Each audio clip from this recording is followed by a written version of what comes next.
In this video, I'll show you how to turn off notifications on your Garmin watch. I'm using my Forerunner 265 for the demonstration, but the steps to change notifications are similar across other Garmin models as well, including Fenix, Venu, Vivoactive and Instinct. There are two methods to do it.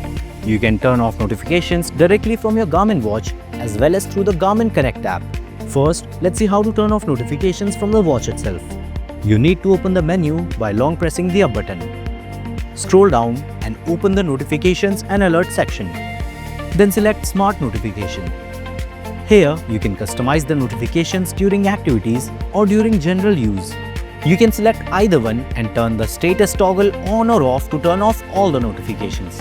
Or you can also turn off specific notifications like calls, text alerts or app notifications separately as per your preference.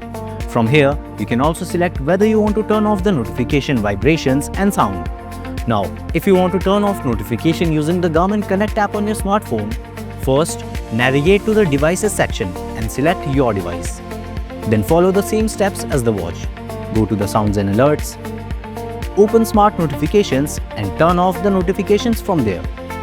Now, on all Garmin watches, you can turn off notification from the Smart Notification section, but different Garmin lineups or even different models within the same lineup may have different steps to open Smart Notifications. For example, I just showed you on my Forerunner 265, it's under the Notifications and Alerts, but on my older Garmin Forerunner 245 Music, it's under the Phone section. So, to turn off notifications on your Garmin watch, you just need to navigate to the Smart Notifications section, and from there, you'll see the same options that I just showed you. And that's it for this one. If you found this video informative, then hit the like button and subscribe to Vivoactive for more wearable content like this. Thanks for watching and I'll see you in the next one.